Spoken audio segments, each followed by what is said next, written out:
Nós já lemos ele semana passada completo, mas vamos ler novamente hoje.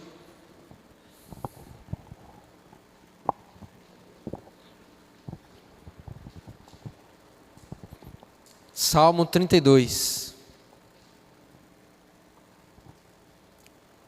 Ainda um outro aviso, irmãos, antes que eu esqueça, que devo dar esse aviso. Nosso próximo final de semana será um final de semana especial, amém? Nós teremos aqui, na sexta-feira, o culto das 7 palavras. É um culto onde nós meditamos sobre os últimos discursos, as últimas palavras de Jesus na cruz de Calvário. Quem aqui já participou do culto das 7 palavras? É bênção, né?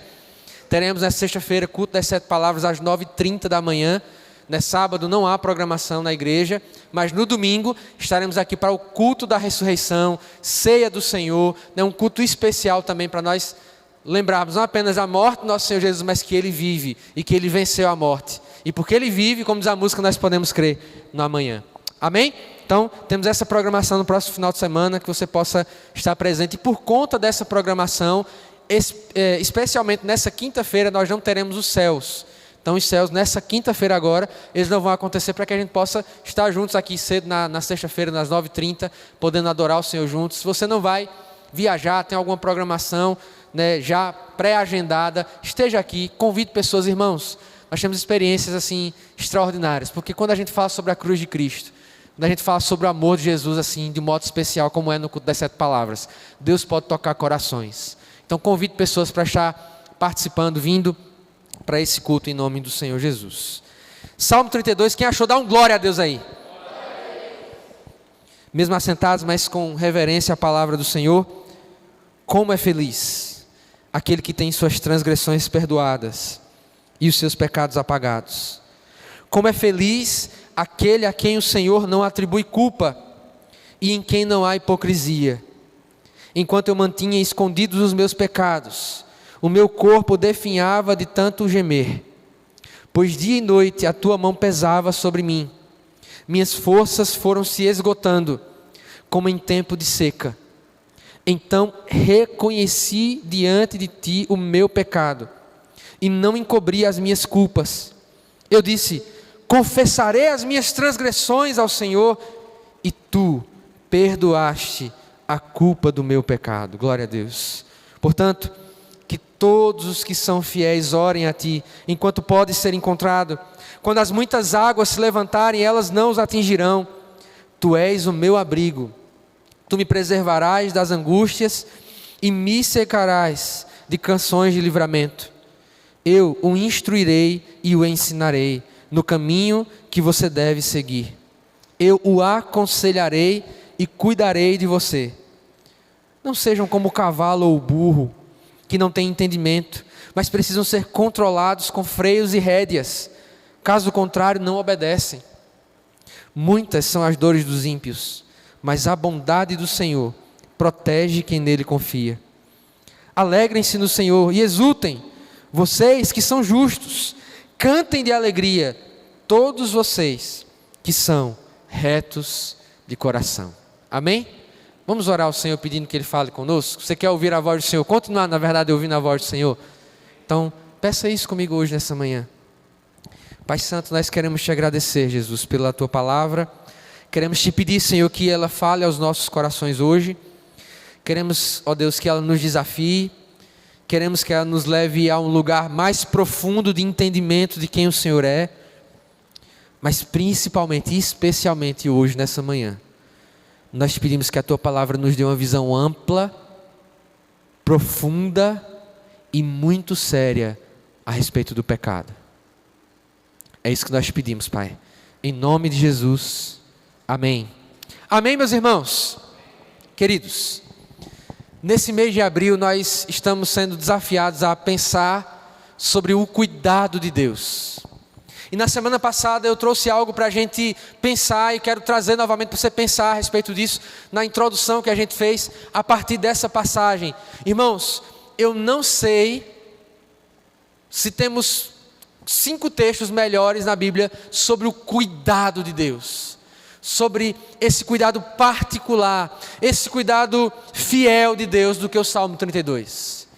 O Salmo 32 ele fala do cuidado de Deus em um nível que eu creio que é o mais importante nós entendermos nos dias de hoje. E na semana passada eu falei algo muito importante que a gente precisa entender. Que as promessas do cuidado de Deus, ou muitas promessas do cuidado de Deus, elas foram feitas exclusivamente a quem pertence a Ele. Elas foram feitas para aqueles que nasceram de novo, para aqueles que estão nas mãos do Senhor e servem a Ele. E um dos motivos pelos quais muitas pessoas não têm entendido a temática, não têm entendido o cuidado de Deus, é porque há pregadores, há mestres, há até supostos profetas que têm prometido um cuidado que só é para os filhos de Deus, para quem não é filho. Você está entendendo? Tem prometido o cuidado de Deus para pessoas que nunca nasceram de novo. E na semana passada nós fizemos uma separação. Uma coisa é o cuidado geral de Deus. Uma coisa é o cuidado amplo de Deus, que faz chover sobre justos e injustos. Que concede o sol aos bons e aos maus. Que dá coisas boas até para quem não ama. Mas outra coisa, irmãos, é o cuidado particular de Deus para aqueles que são filhos. Se você é filho de Deus, saiba que há um cuidado particular de Deus, especial de Deus sobre a sua vida. E há muitos que são filhos e não estão desfrutando desse cuidado, e muitos que não são filhos, que não servem a Deus, que não pertencem ao Senhor e estão sendo enganados, com promessas de um cuidado que eles nunca terão, a não ser que se tornem filhos e filhas de Deus. Estão entendendo, irmãos? Veja como essa questão do cuidado é importante, para que, em primeiro lugar, a gente não saia prometendo um cuidado que não pertence àqueles que não são filhos de Deus, mas em segundo lugar, para a gente confortar filhos e filhas de Deus que têm sofrido, que não têm entendido às vezes esse cuidado, que não têm percebido, o favor de Deus, a bondade de Deus. Então, irmãos, quando nós entendemos isso, nós somos apresentados a um cuidado particular do Senhor. Quem estava semana passada lembra que eu disse, olha, semana que vem eu vou falar sobre aquilo que mais impede o cuidado de Deus nas nossas vidas. Lembra disso? Semana passada eu disse, vem a semana que vem, porque nós iremos falar sobre aquilo que impede, atrasa, atrapalha o cuidado de Deus nas nossas vidas. E eu acho que se você olhou com atenção para esse salmo, ou se teve a oportunidade de meditar nele ao longo dessa semana, entre a última mensagem e essa, você deve ter observado que há uma virada de página que acontece nesse salmo. A gente vai falar sobre essa virada de página na semana que vem. Nós falaremos sobre essa virada de página. Na próxima mensagem nós iremos falar sobre isso. E eu quero que você tenha isso em mente. Essa virada de página, esse algo que acontece. Mas antes, eu preciso, a partir desse salmo, falar com você sobre aquilo que impede o cuidado de Deus nas nossas vidas. Aquilo que atrasa. Aquilo que é como um entupimento no cano, né? Coisa chata é um cano entupido, ou uma encanação entupida. Meus irmãos, é uma coisa que estresse. É uma coisa que você caça para lá, caça para cá. Às vezes tem que quebrar a parede. É chato, né? O entupimento. Há algo aqui nesse texto, irmãos, que é como se fosse algo que entope. Entope o canal da bênção de Deus, do cuidado de Deus nas nossas vidas. Mas para explicar melhor o que é isso, eu quero contar uma história para você. Eu quero, na verdade, colocar você em uma situação. Imagine, terminou o culto hoje, e você chegou em casa, e quando abre a porta, tem um filhotinho, desse tamanho, de sucuri, dentro da sua casa, bem pequenininho, e você, eita, uma cobra, né? Apareceu, eu lembro do acampamento de jovens que a gente teve ano passado, né? Que apareceu foi uma aranha, foi? Foi uma aranha que apareceu?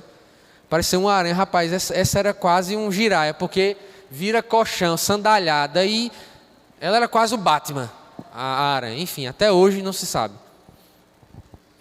Você entra na sua casa e aparece um filhote de sucuri. Aí você se assusta no primeiro momento. Você quer dar uma bicuda, e quando você vai chutar, o filhote de cobra faz uma carinha bem, bem bonitinha para você. Aí você, não vou fazer isso. E deixa ela lá. Passa-se 2 semanas, 1 mês, e toda vez que você chega, o filhote de sucuri está lá. Né? Cada vez maior. Cada vez mais fortinho. E você vai começando a se afeiçoar, porque todas as vezes que você quer se livrar dessa cobra, ele está lá, ele faz uma carinha bem bonitinha para você. Você, não vou fazer isso. Aí você começa a dar comida para ele. Né? Você começa a catar um sapinho, cobra gosta de sapo, né? Começa a catar um sapinho, começa a dar um sapinho para a cobra. Depois, né, começa a dar dobradinha para ele, feijoada, xerém com galinha. Nem sei se cobra gosta disso, mas vamos pensar. Vamos devagar aqui. Aí, vai ficando cada vez... a cobra começa só a andar na sala, daqui a pouco ela está andando nos outros cômodos da casa. E você toda vez... Aí você começa a dar um nome carinhoso. Né? Cobronildo. Ui, Cobronildo chegou. Aí Cobronildo vem... se enrola em você assim, você, que coisa mais fofa. Começa a dormir com você. Você coloca na cama. Aí chega alguém na sua casa. Mesmo você está ficando maluco, tem uma sucuri aqui dentro. Não chame Cobronildo. Não é sucuri, é Cobronildo.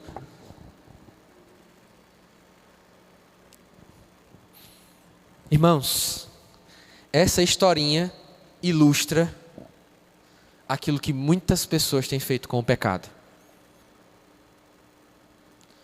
Então, se você quer uma resposta do que é que impede o cuidado, o que é que obstrui, entope o canal do cuidado de Deus nas nossas vidas, a resposta é essa, é o pecado. O pecado é a grande obstrução do agir cuidadoso de Deus em nós. Mesmo depois de já termos sido libertos, salvos, o pecado ele continuará sendo a grande questão que vai empatar o cuidado de Deus nas nossas vidas. E eu termino essa historinha dizendo que se essa pessoa da história que nós acabamos de contar, que pode ser eu, pode ser você, não cuidar, uma hora essa sucuri vai se enrolar e ela vai matar a mim e a você. E essa história, essa temática, ela tem a ver com uma frase de um antigo compositor cristão, um camarada chamado Horácius Bonar. Horácius Bonar, ele tem uma frase que diz o seguinte: pecados tratados com carinho te custarão caro. Vamos dizer isso? Pecados, pode dizer, pecados tratados com carinho te custarão caro. Esse é o cerne da nossa questão hoje. Se o pecado é aquilo que nos empata no nosso experimentar do cuidado de Deus, se o pecado é aquilo que trava o cuidado de Deus nas nossas vidas, a pergunta que nós precisamos fazer é: como a gente lida com essa cobra? Como a gente faz para não tratá-lo com carinho? Uma vez que quando a gente se espanta no primeiro momento com o pecado, ele sorri para a gente. Ele faz graça. Ele tem uma voz doce.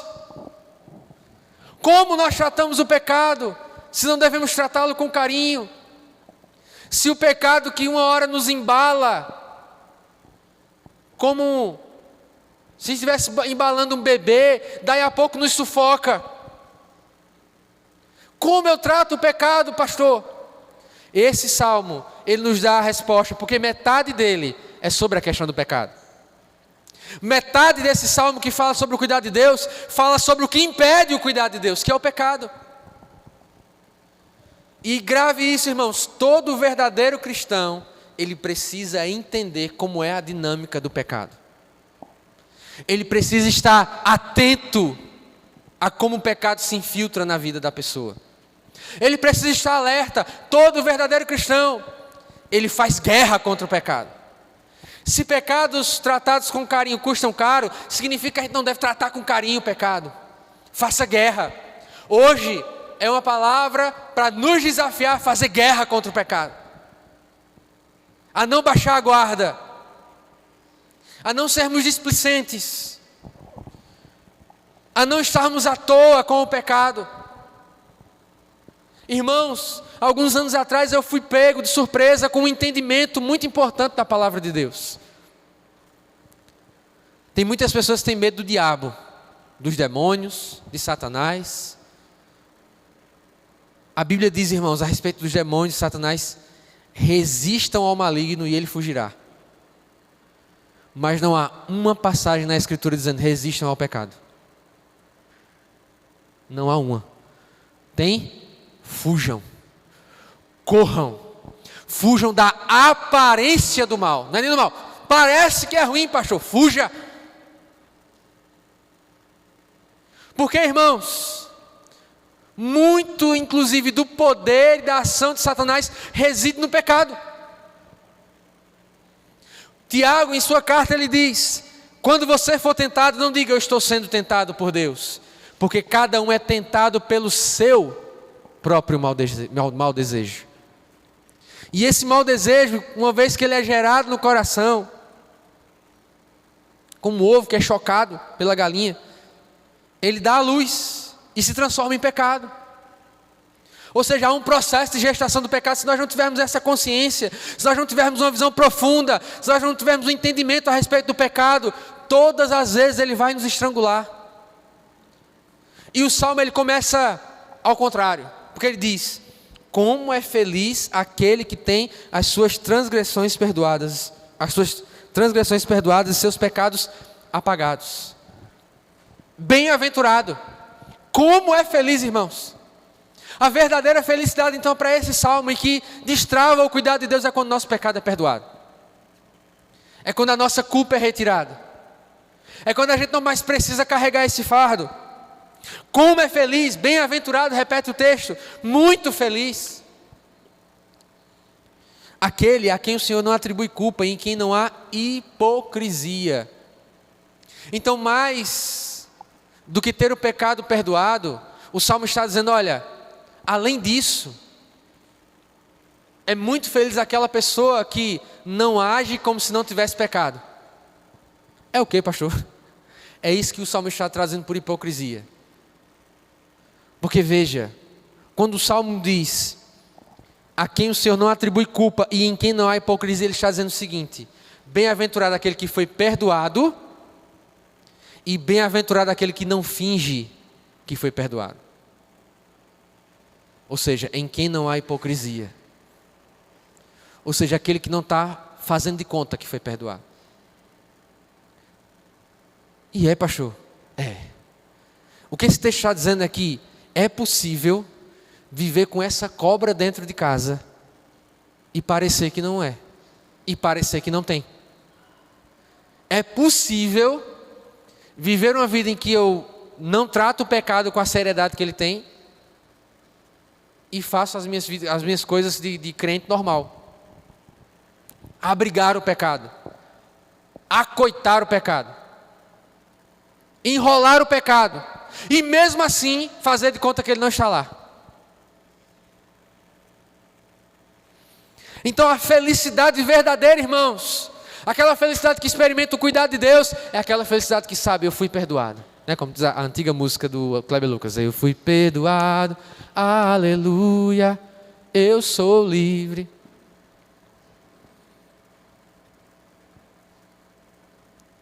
Então, duas coisas estão postas para nós aqui na introdução desse texto. Primeiro, ter sido perdoado. Segundo, não viver como quem fingiu que foi perdoado. Eu já preguei nesse salmo aqui na igreja, dentro de uma outra temática, que foi a temática da disciplina da confissão. E eu usei uma outra ilustração, que é a ilustração do lixo. Irmãos, todo pecado não confessado, além de ser uma cobra, é como lixo, que vai se acumulando, vai se acumulando, vai se acumulando, vai fedendo, as pessoas vão vendo, a gente não consegue mais nem guardar dentro, começa a guardar fora, começa a exalar esse mau cheiro. Isso é o pecado abrigado. Esse é o pecado abraçado. Esse é o pecado guardado e tratado com carinho. Então, irmãos, se nós não podemos, se não entendermos isso hoje, nós precisamos observar pelo menos os resultados. Quais são os resultados de uma vida que abriga o pecado, que não faz guerra, que não está vigilante, que não está atento para fugir? Irmão Miguel trouxe uma palavra há 2 encontros de homens atrás, sobre José. Irmãos, José não fugiu da esposa de Potifar porque ele era covarde, não. Ele fugiu porque é a única coisa que dá para fazer diante do pecado: fugir.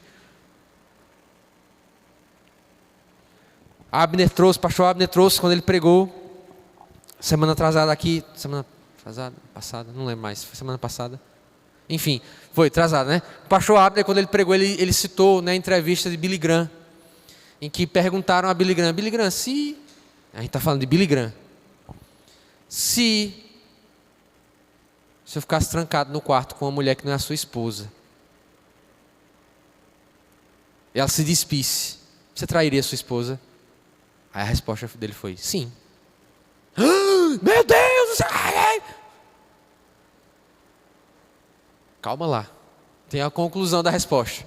É por isso que eu nunca fico sozinho com a mulher em um quarto fechado. Entendeu? Isso é o que significa fugir do pecado. Pecado não pode ser testado. Tem pessoas, irmãos, que ficam brincando com os limites. Opa, deixa eu ver se eu vou aqui até aqui. Né? Achando que o pecado é um esporte radical. É um esporte radical mesmo, que se você brincar demais, a queda não é de um paraquedas, não é de uma bicicleta, não é de um skate. A queda é bem mais profunda. Então, se você hoje ainda não encontra motivos para entender que nós precisamos fazer guerra com o pecado, no sentido de fugir, de não brincar, de não alimentar, de não abrigar, preste atenção nos resultados de abrigar o pecado. Isso quem escreveu foi Davi, irmão, o famoso homem segundo o coração de Deus. Enquanto eu mantinha escondidos os meus pecados, o meu corpo definhava de tanto gemer. Pois dia e noite a tua mão pesava sobre mim. Minhas forças foram se esgotando como em tempo de seca. O canal foi obstruído, irmãos. Aí você diz, por que o texto diz a mão do Senhor pesava contra mim? Porque Deus não tolera o pecado, irmãos. Está vendo você assim, bonitinho, cheirosinho, coisa linda, nasceu de novo. Deus não tolera o pecado. Abacuque diz, tu és tão puro de olhos, que não podes contemplar o pecado. Ou Deus é santo, ou Deus pesa a mão contra o pecado. Pode ser em mim, em você, em quem quer que seja, irmãos. Deus não vai abrir mão da santidade dele só para que você possa pecar em paz, ou que eu possa pecar em paz. A mão dele vai pesar. E tem mais. Se a mão dele pesar, como pesou aqui para Davi, é uma prova do amor que ele tem por você. Porque se você que é pai, que é mãe, corrige o seu filho, você está demonstrando que você ama ele. Aí você não gostaria que o seu pai do céu, que ama muito mais do que um pai terrestre, não corrigisse você? A mão do Senhor pesa mesmo, irmãos.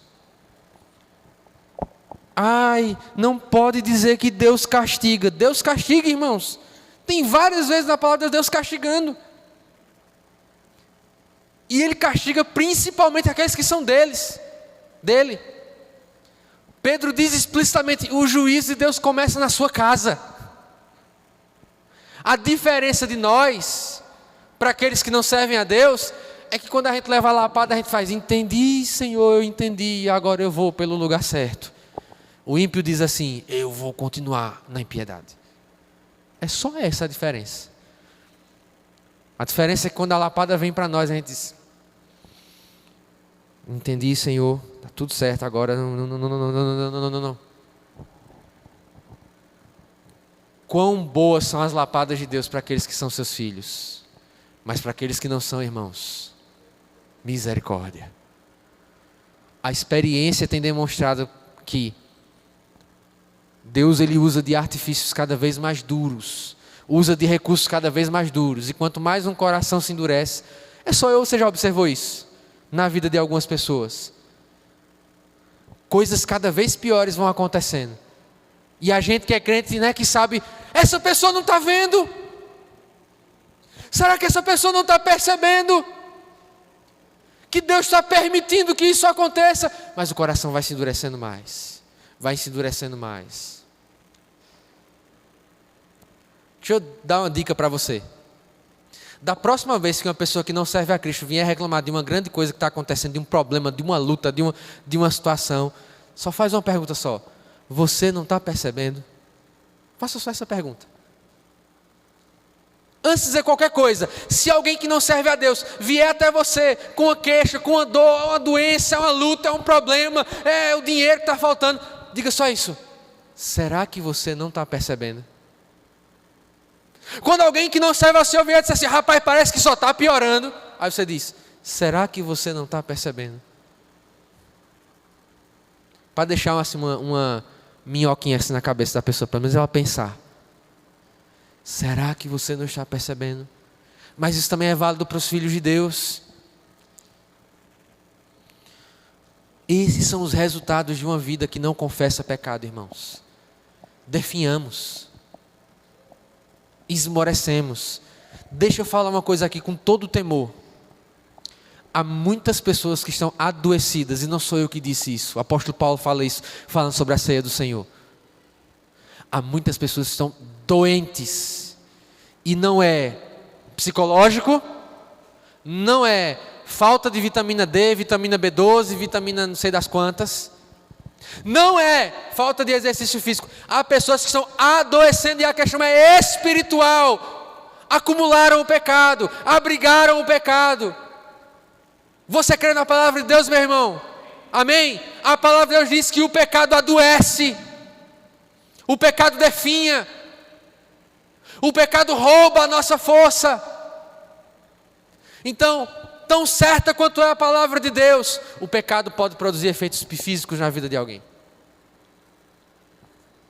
O pecado pode roubar a saúde de alguém. Não estou dizendo que isso é a respeito de ninguém aqui, irmãos. É só para que você entenda. E é por isso que num dos outros salmos de Davi ele diz: livra-me, Senhor, de cometer pecados intencionais, mas também daqueles que eu cometo sem perceber. Você já orou a Deus pedindo perdão por pecados que você nem percebe? Faça isso, irmãos. Essa é a virada de chave. Essa é a grande questão. Esse é o problema. Esse é o grande impedimento do cuidado de Deus nas nossas vidas. E a palavra de Deus, ela dá garantia disso. Quando ela fala: são os vossos pecados que fazem separação entre mim e vós.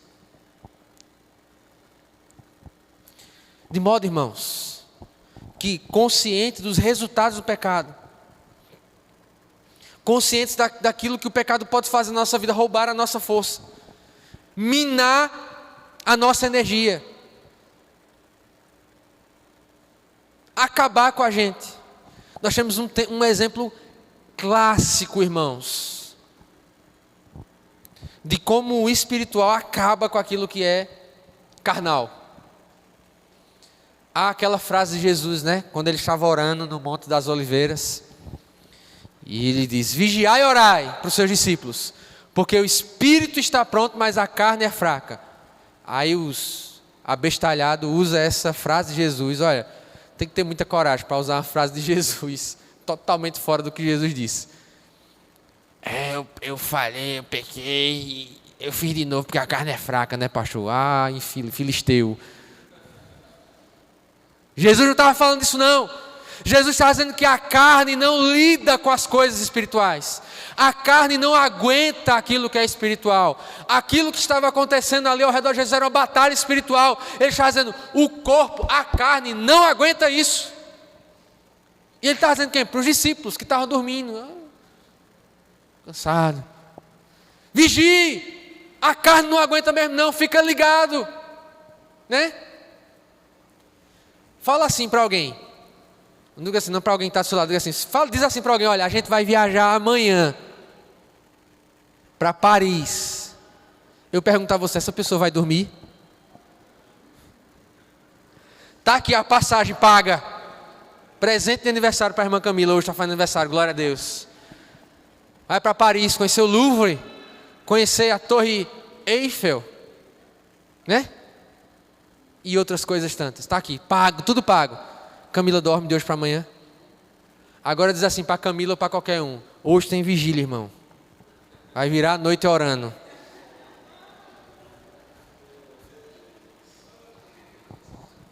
Lá pelas 2h30, 3 horas, está o pastor orando. Senhor. É isso que significa, irmão, a carne é fraca, nas palavras de Jesus. A carne não aguenta aquilo que é espiritual. Tá bom? Então, para você não dizer errado, a carne é fraca significa isso. A carne não suporta. E um exemplo clássico, além desse que eu acabei de dar aos discípulos, é Sansão. Irmãos, no Antigo Testamento, o Espírito Santo ele não habitava em alguém, como acontece depois de Cristo. O Espírito Santo habita em nós hoje, mas não habitava em ninguém no Antigo Testamento. Ele vinha sobre alguém. É por isso que quando Davi pecou, ele escreveu no Salmo 51, não retire de mim o teu Espírito. Porque ele viu isso acontecendo com Saul. A Bíblia diz explicitamente, o Senhor retirou o Espírito de sobre Saul e permitiu que o Espírito maligno atormentasse ele. E a Bíblia diz que em vários momentos o Espírito vinha sobre Sansão. Vinha sobre ele, ele ganhava força, acabava, mas estamos falando de um homem, irmãos, complicado. O camarada fez, a gente vê aquele episódio do leão, né? Ele foi lá e tirou mel do leão. Ele pecou, irmãos. Um judeu não podia tocar num animal morto, ele estava impuro. Se casou com a filisteia. Camarada todo troncho. Mas o Espírito Santo vinha sobre ele pontualmente. Ele executava uma tarefa no poder do Espírito Santo. Irmão, Sansão uma vez arrancou uma porta de uma cidade, irmãos. Não existe nada mais próximo de um super-herói do que Sansão e Elias. Elias uma vez correu mais rápido do que a carruagem, o cavalo do rei, para ir na frente dele, né? Ele é o Flash da Bíblia. E Sansão, irmão, a gente está falando do portão de uma cidade, o muro de uma cidade, de espessura. A maior parte da cidade tinha ali 5, 6 metros de espessura. O muro! Para ficar alguém lá em cima do muro, tinha que ficar vigiando lá, o muro tinha espessura. Agora imagina o portão da cidade, irmão. Ele arrancou com dobradiça e tudo e saiu caminhando com o portão da cidade. Tirou onda ou não? Era quando o Espírito Santo vinha sobre ele. Mas se você observar o episódio de Dalila, Sansão e Dalila, você percebe que toda vez Dalila grita: Sansão, os filisteus chegaram. Aí ele se levanta, arrebenta a corrente.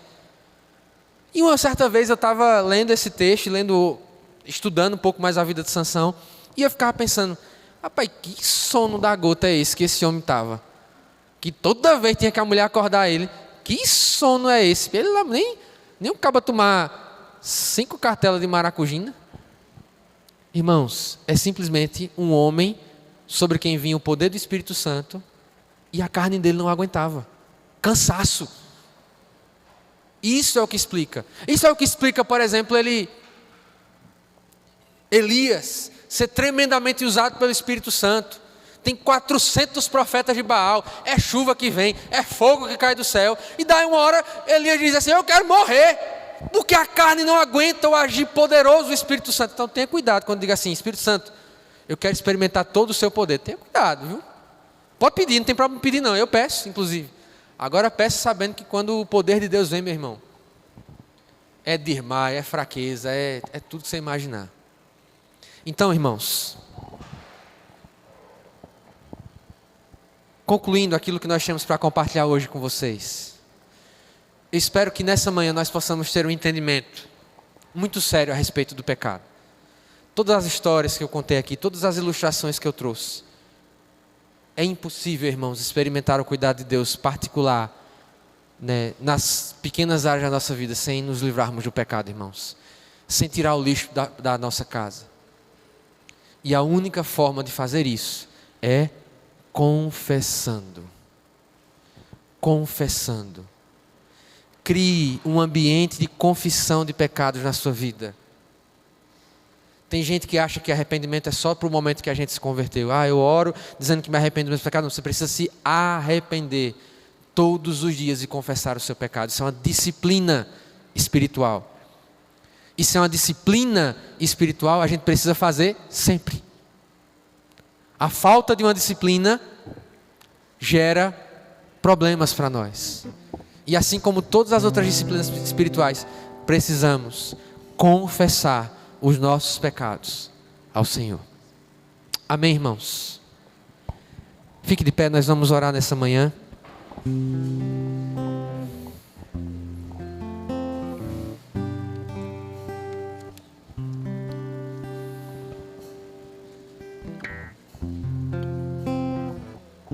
A palavra do Senhor diz que nós não temos mais dívida com o pecado. Não somos mais devedores do pecado, irmãos. Não somos mais devedores do que quer que seja.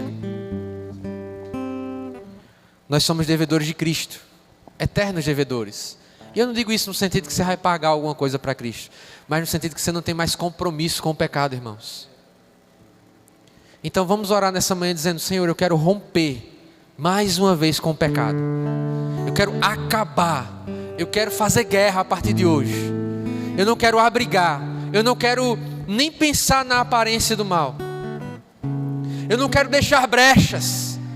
Eu não quero que quando o pecado vem até mim sorrindo, eu abrace ele. Eu quero chutar ele para longe e ir embora de onde ele esteja. Eu não quero estar onde o pecado é exaltado. Eu não quero estar onde o pecado é celebrado. Eu não quero ouvir conselhos e diretrizes, orientações para a minha vida de quem vive no pecado. Eu não quero